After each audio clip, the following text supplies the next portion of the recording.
Dr. Amanda Clark stared at the computer screen in her lab aboard the research vessel Meridian. The numbers made no sense. She had run the human DNA analysis 3 times already, and each time the results came back the same. Something was wrong with the genetic scanner, or something was very wrong with human DNA. Amanda pushed her chair back and rubbed her tired eyes. She had been working for 12 hours straight, processing genetic samples from the newest species. To join the Galactic Council, humans were supposed to be simple, just another young race that had barely figured out faster-than-light travel. Their DNA should have been easy to catalog and file away like all the others. But human DNA was different. Very different. Amanda pulled up the comparison charts on her secondary monitor. Every known species in the galaxy had certain genetic markers. These markers showed how long they had been evolving, what their limitations were, and most importantly, what they could never become. The markers were like built-in safety switches that kept species from changing too fast or becoming too dangerous. Humans had no such markers. In fact, human DNA had sections that looked like they were designed to do the opposite. Instead of limiting change, these sections seemed designed to encourage it, to speed it up, to make humans adapt faster than should be possible.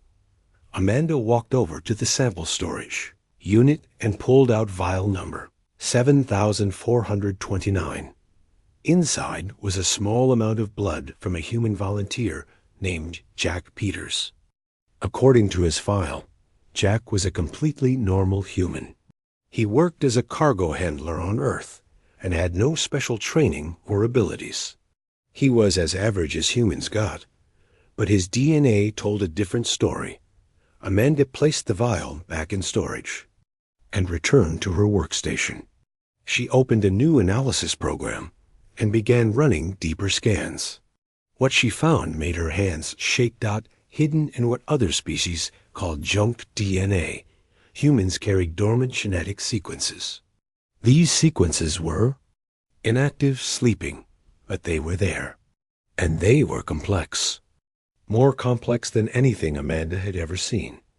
She ran a projection program to see what would happen if these sequences became active. The computer worked for 20 minutes before displaying the results. Amanda stared at the screen and felt her heart racing. If these sequences activated, humans would be able to adapt to almost any environment within days instead of thousands of years.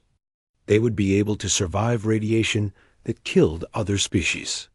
They would heal from injuries that would be permanent for others. They might even be able to change their own biology at will. Amanda checked the time. It was late, but this discovery was too important to wait. She opened a communication channel to Dr. Maya Rodriguez on the Council Research Station. Maya was a xenohistorian who specialized in ancient civilizations. If anyone would know what this meant, it would be her. Communication took several minutes to connect across the vast distance of space. When Maya's face appeared on the screen, she looked tired but alert. "Amanda, what's so urgent that you're calling at this hour?" Maya asked. "I need you to run a search through the precursor databases," Amanda said. "Look for any references to genetic sequences that match what I'm about to send you." Amanda transmitted the human DNA data to Maya's station. She watched Maya's expression change from tired annoyance to intense focus as the data appeared on her screen. "These sequences," Maya said slowly, "they look familiar.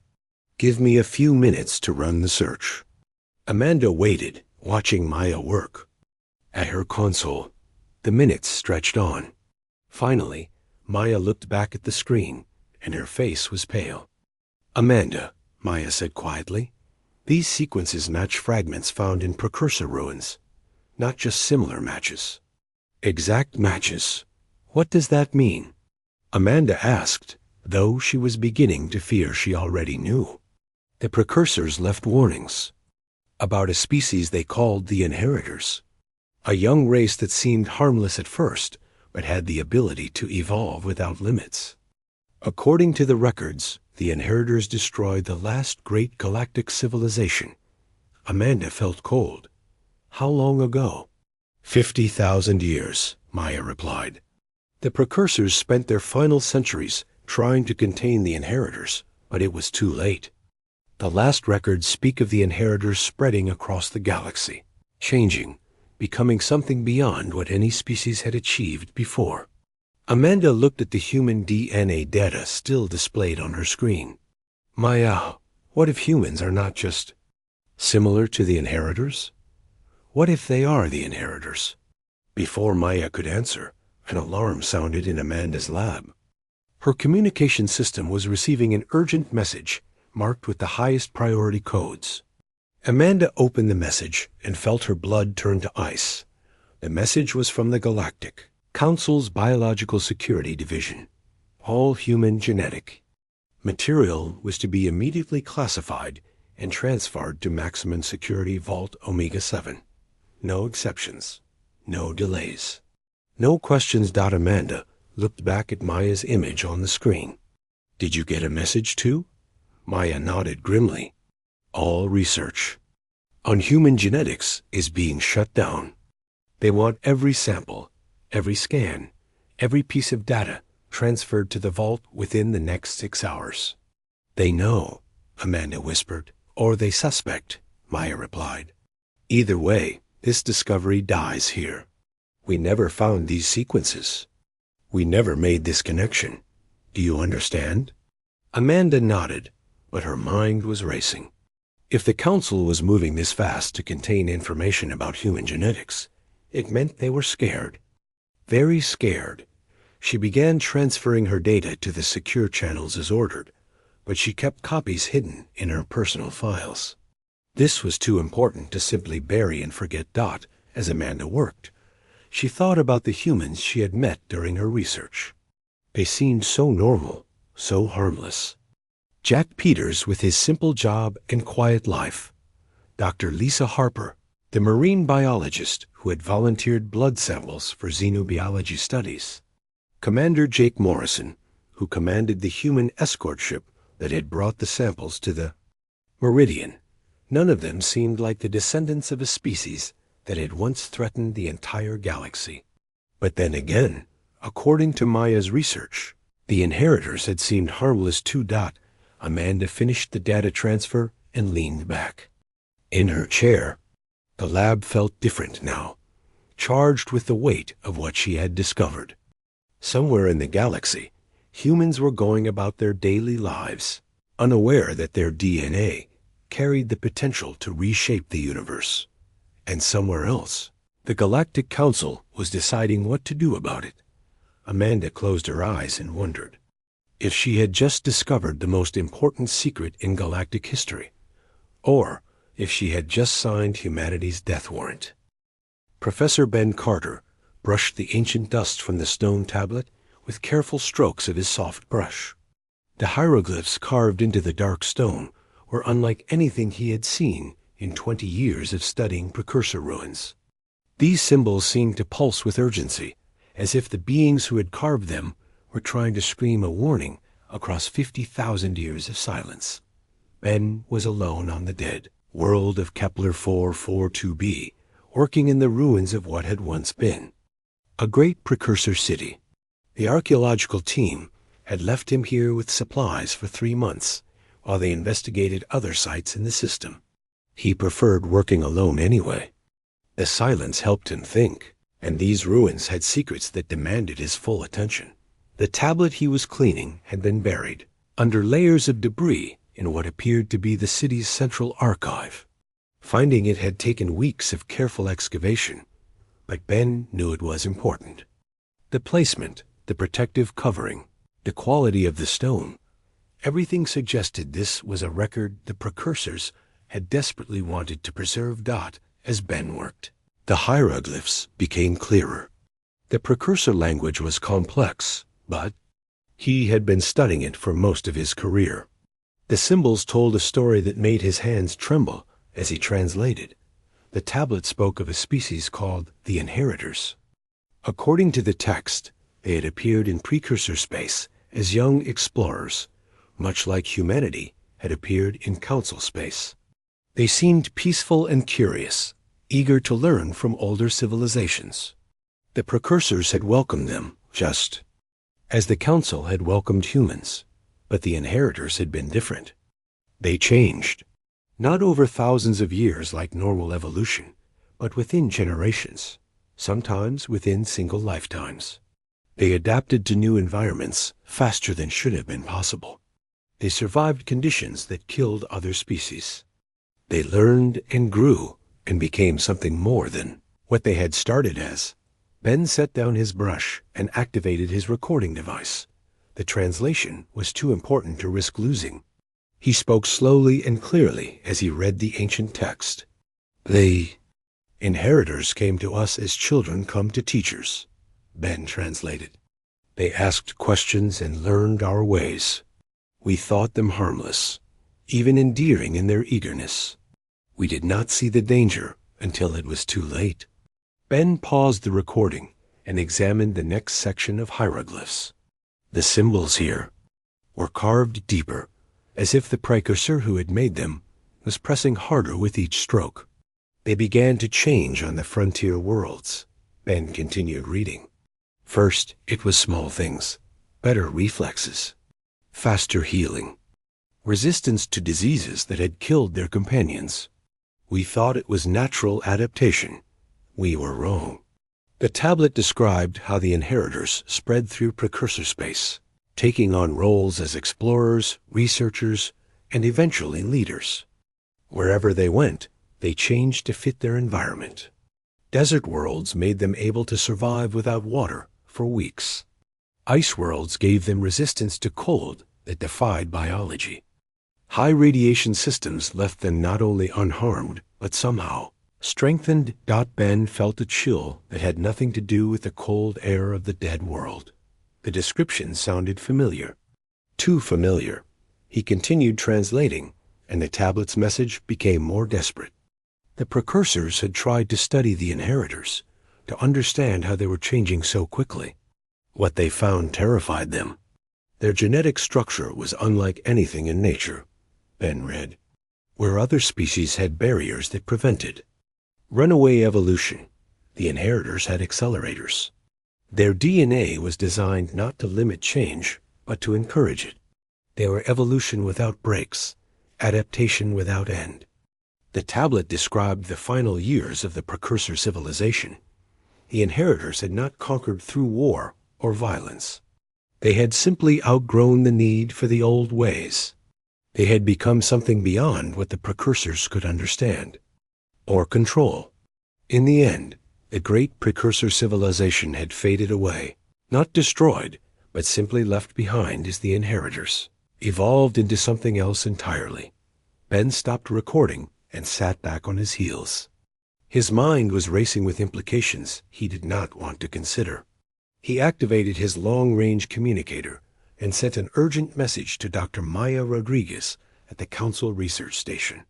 Maya, I need you to run a genetic comparison, Ben said.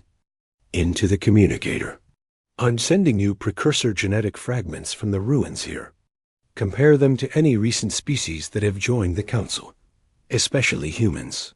Ben attached the genetic data he had extracted from organic traces in the ruins and transmitted the message. Then he returned to the tablet, hoping he had misunderstood something. But the more he translated, the clearer the message became.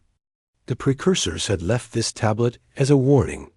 They had known that someday the inheritors might return, or that something like them might appear again.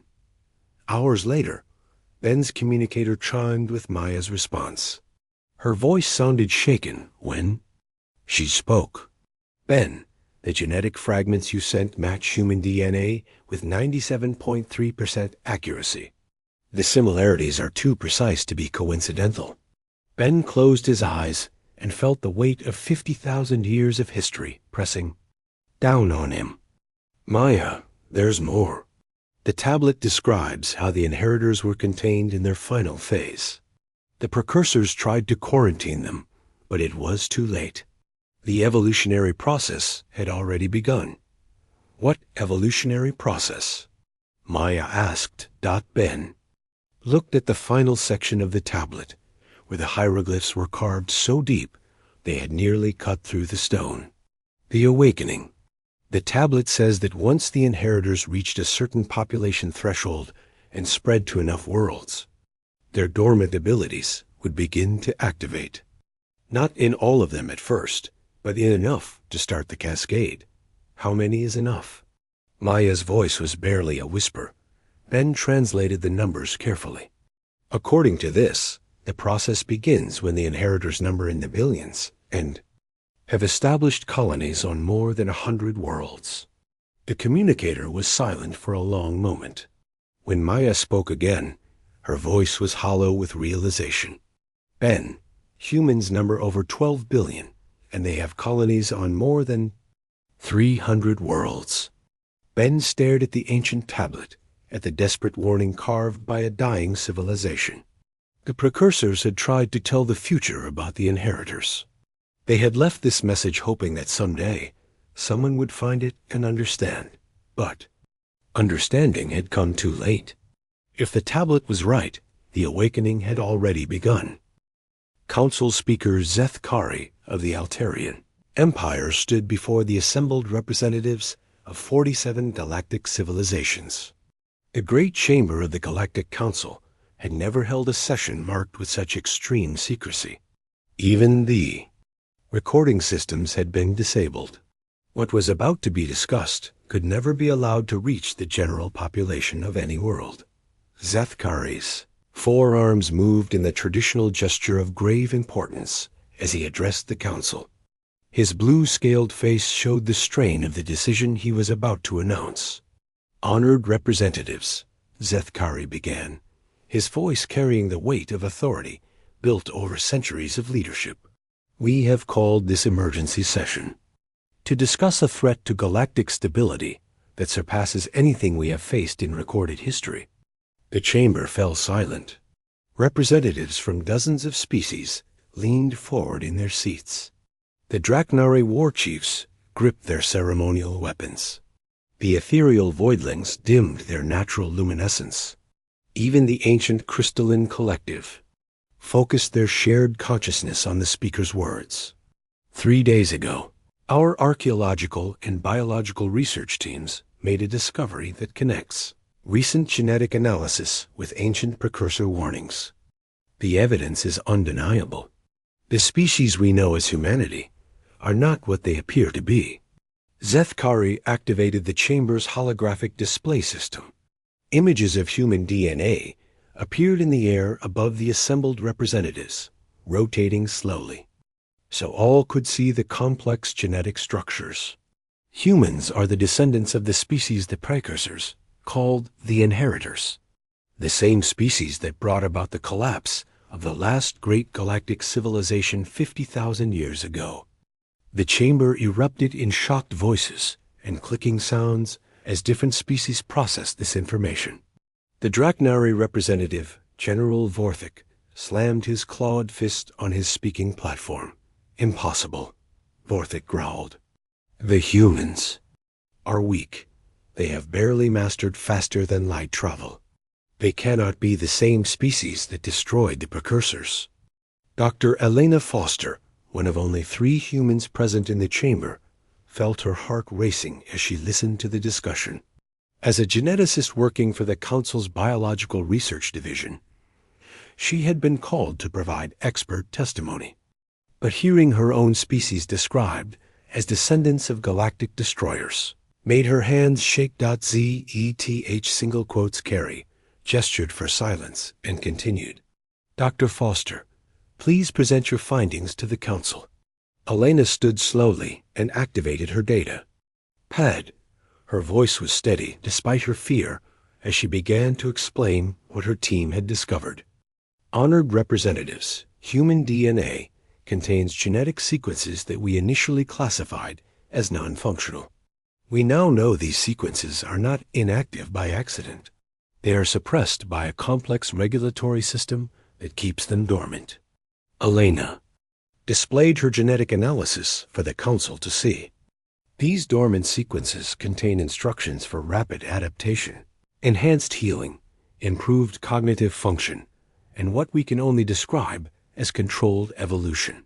When activated, these sequences would allow humans to adapt to new environments within days rather than millennia. The Etherian representative, a being of pure energy contained within a crystalline shell, spoke with a voice like singing crystals. What could activate these sequences?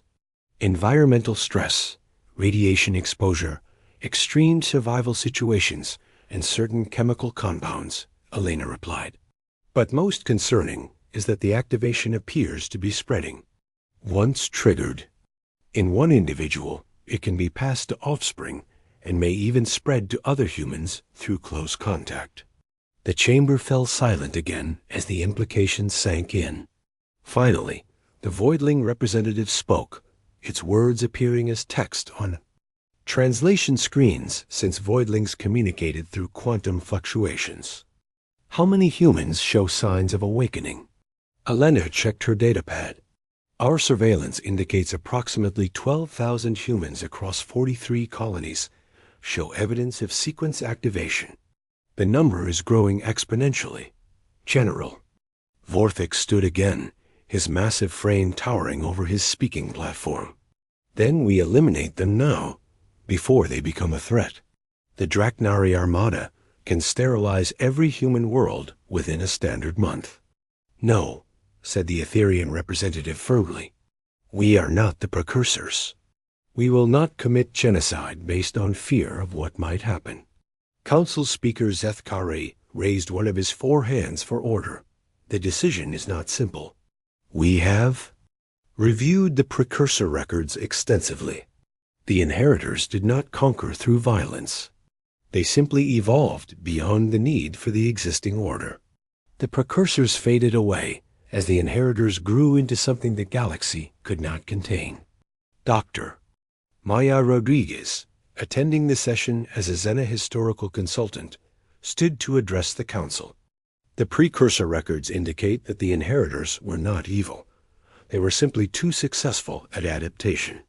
They outgrew their origins and became something that could not coexist with other species. Elena felt compelled to speak again. Honored representatives, I have worked with humans for 5 years. They show remarkable cooperation and restraint. Perhaps they can control their evolution in ways the inheritors could not. Perhaps, Zethkari replied. But can we risk the fate of 47 civilizations on perhaps? The debate continued for hours. Some representatives argued for immediate containment of all humans to their home system. Others suggested careful monitoring and controlled integration. The Draknari continued to push for elimination, while the Etherians advocated for complete transparency and cooperation with humanity. Finally, Zethkari called for a formal vote. The chamber's voting system activated, and each representative cast their decision in private. The results appeared on the main display as colored lights representing each possible choice. When the count was complete, no single option had gained a majority. The council was split almost evenly between those who wanted to contain humanity, those who wanted to eliminate the threat, and those who believed cooperation was possible.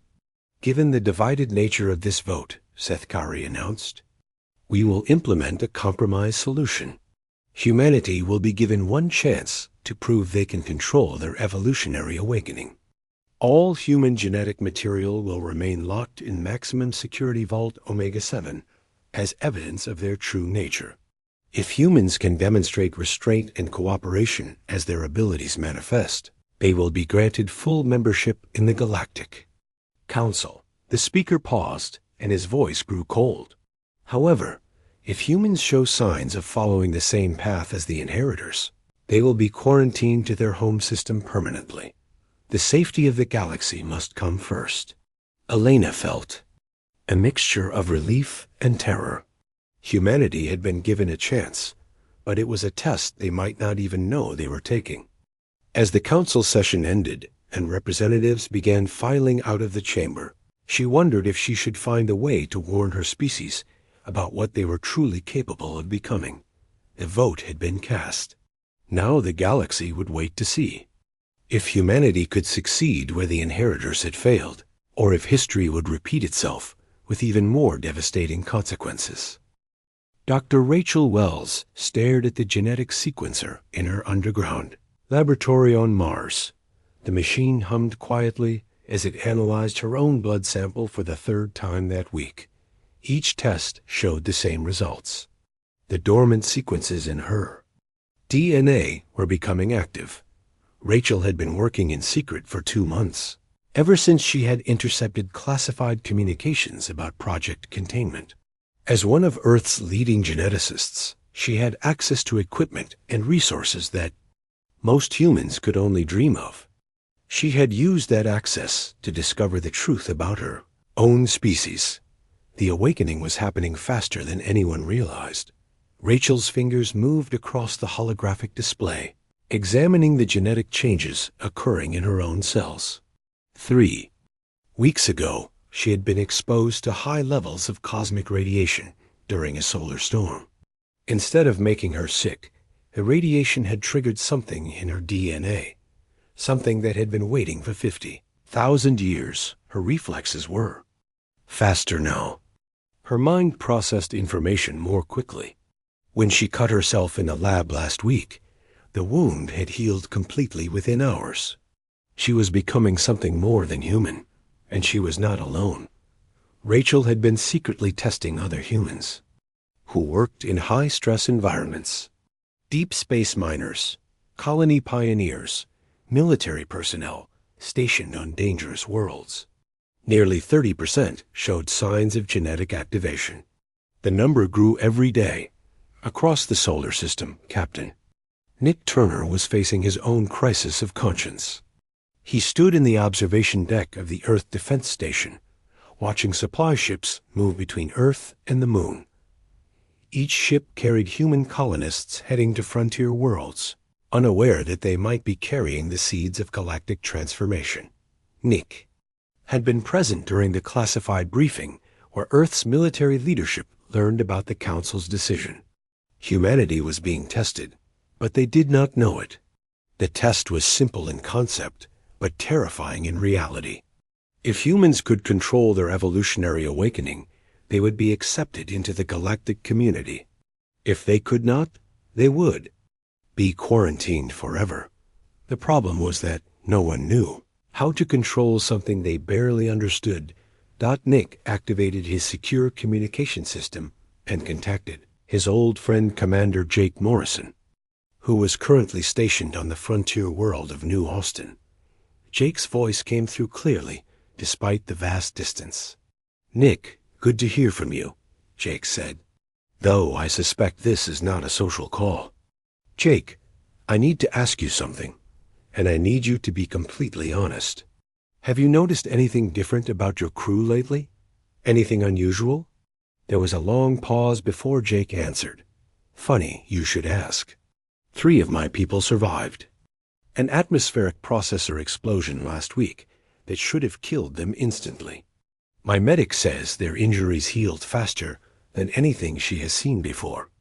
And my navigator plotted a course through an asteroid field that should have been impossible for human reflexes." Nick felt his heart sink.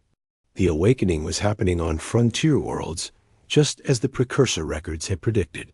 "Jake, we need to talk. In person. Can you get to Earth?" "That might be difficult," Jake replied. "My ship has been flagged for special monitoring by Council observers. They are watching us very closely." Nick understood. The Council was monitoring human activities throughout the galaxy, looking for signs that the awakening was spreading beyond their ability to contain. Meanwhile, on the Council research station, Dr. Elena Foster was working frantically to decode the regulatory systems that kept human abilities dormant.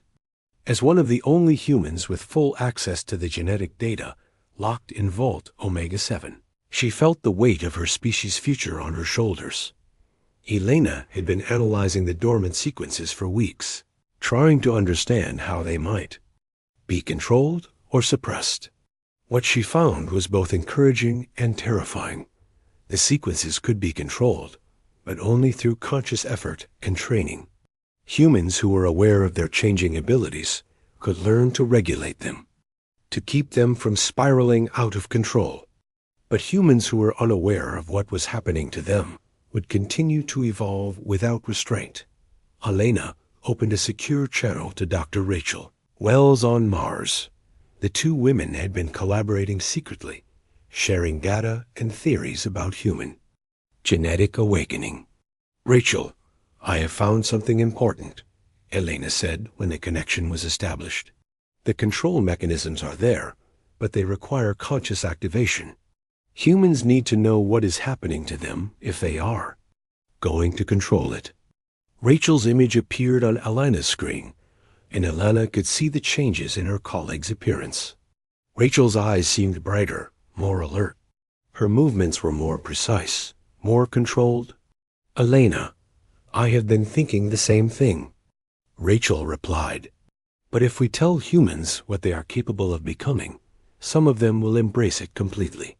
They will not want to hold back." This was the heart of the dilemma that was tearing apart human leadership across the galaxy. Do they tell humanity the truth about their genetic heritage and risk some humans choosing to become like the inheritors? Or do they keep the secret and hope that unconscious evolution can somehow be contained? On Earth, the debate was raging in the highest levels of government. President Maria Santos had called an emergency meeting of the Global Security Council. The room was filled with leaders who were struggling with an impossible decision. "The Galactic Council has given us a test we did not ask for," President Santos said to the assembled leaders. "They want to see if we can control our evolution. But how can we control something if we do not tell our people it exists?" General Carl Hayes, chairman of the Joint Chiefs of Staff, stood to address the group. "Madam President, my analysis of the situation is clear. We have two choices. We can tell humanity the truth and risk panic and division, or we can try to manage this awakening in secret and hope we can contain it." "And if we cannot contain it?" asked Dr. Liu Chun, Earth's chief science advisor. "Then the Council will quarantine us to this solar system forever," the general replied. "We will never be allowed to spread beyond our own star." The debate continued through the night. Some leaders argued for complete transparency, believing that humanity deserved to know the truth about their own nature. Others pushed for secrecy, fearing that knowledge of their abilities would lead some humans to embrace unlimited evolution. As dawn broke over Earth, President Santos made her decision. "We will tell them," she announced. "Humanity has always been at its best when we face challenges together, with full knowledge of what we are up against. We will trust our people to make the right choice." But even as the decision was made, reports were coming in from across the galaxy of humans, displaying abilities that seemed impossible. The awakening was accelerating, and time was running out. To prove that humanity could control their evolutionary destiny. 6 months after President Santos announced the truth to humanity, the galaxy watched in fascination and terror as the first generation of truly awakened humans emerged across dozens of worlds. Danny Clark wiped the sweat from his forehead as he stood in the ruins of what had been Atmosphere Processor Station 7 on the mining world of Kepler Prime. The explosion should have killed him instantly. The blast had thrown him 300 meters through the air and buried him under tons of twisted metal and rock. His fellow miners had given up searching for survivors after the first day, but Danny had lived. He had crawled out of the wreckage after 72 hours, not just alive, but somehow stronger than before. The radiation that filled the area after the explosion had no effect on him. The toxic gases that made other humans need breathing masks felt like fresh air in his lungs. When the rescue teams found him walking calmly through the devastation, they could not believe what they were seeing. Dr. Susan Price examined Danny in the medical facility on Kepler Prime, running every test she could think of. His DNA showed massive activation of previously dormant sequences. His cells were processing energy more efficiently than should be possible.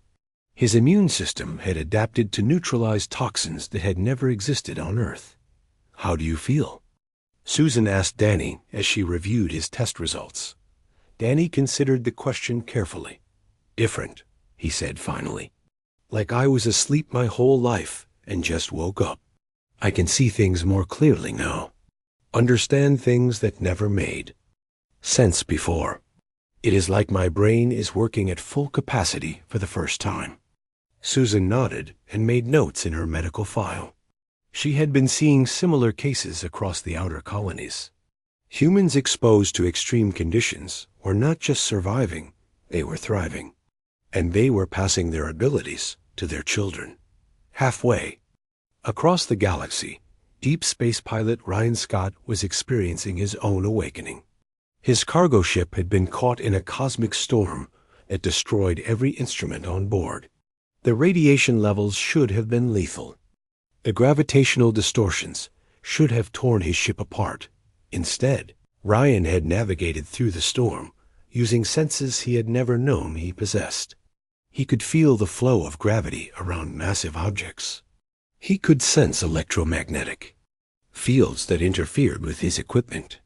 When he emerged from the storm 3 days later, he could no longer explain how he had done what he did. The awakening was not limited to those in dangerous professions. On the peaceful colony world of New Eden, teacher Kelly Brooks was discovering that her students were learning faster than ever before. Children who had been struggling with basic concepts were suddenly grasping advanced mathematics and science with ease. Kelly had tested positive for genetic activation herself, but her abilities seemed focused on understanding and communication, rather than physical enhancement. She could sense when her students were confused or frustrated before they even spoke. She could explain complex ideas in ways that seemed to bypass normal learning entirely. But not all humans were embracing their awakening with Kelly's gentle approach. On the frontier world of Titan's Edge, explorer Captain Troy Lewis was pushing the boundaries of what his enhanced abilities could accomplish. He had stopped wearing environmental suits on worlds that should have killed him within minutes. He had survived falls that should have shattered every bone in his body. He had gone days without food or water in environments where other humans would have died within hours. Troy's followers called themselves the Unbound. They believed that humanity's awakening was not something to be controlled or limited, but something to be celebrated and pushed to its ultimate potential. They established settlements on worlds that were considered uninhabitable, proving that awakened humans could survive anywhere. The emergence of the Unbound created a deep division within humanity. Dr. Kelly Brooks became the leader of what became known as the Restraint Movement. She argued that humans needed to use their abilities responsibly, to prove to the Galactic Council that they could be trusted with their evolutionary gifts. "We are not the same species that destroyed the precursors," Kelly said in broadcasts that reached human colonies throughout the galaxy. "We have the wisdom and restraint that the inheritors lacked. We can choose to evolve responsibly." But Troy Lewis and the Unbound had a different vision. "Why should we limit ourselves to make aliens comfortable?" Troy asked in his own broadcasts. "We are becoming something magnificent, something that can survive and thrive anywhere in the universe. This is our birthright, and we should embrace it fully." The debate between the two movements reached Earth's government and the Galactic Council at the same time. President Santos found herself trying to balance the competing visions of humanity's future, while the Council watched and judged every decision. Dr. Elena Foster, still working with the Council's research division, provided regular reports on humanity's progress. Her reports painted a complex picture of a species struggling to control abilities that grew stronger each day. "The awakening is accelerating beyond our projections," Elena reported to Council Speaker Zethkari. "But humans are showing remarkable self-awareness about the process. Many are actively working to control their abilities rather than let them run wild." Zethkari studied Alana's data carefully. And the others? Those who call themselves the Unbound? They represent less than 5% of awakened humans, Helena replied. But their influence is growing. Some humans see them as heroes who embrace humanity's true potential. Others see them as dangerous extremists who risk humanity's future. In the galaxy, the final test came when the Council sent observation teams to human colonies throughout the galaxy. They wanted to see firsthand how humanity was managing their awakening. What they found surprised even the most optimistic Council members. On most worlds, awakened humans were using their abilities to help their communities. Enhanced miners worked longer and safer shifts to extract resources. Awakened doctors could diagnose illnesses that had previously been undetectable. Enhanced engineers designed more efficient systems for everything from agriculture to space travel. But the observers also found signs that worried them. Some humans were growing beyond what their communities could understand or accept. Children born to awakened parents showed abilities that surpassed even their enhanced relatives. And despite all efforts at restraint, the awakening continued to spread. Dr. Amanda Clark, the scientist who had first discovered humanity's true nature, made a final log entry as she prepared to retire from active research.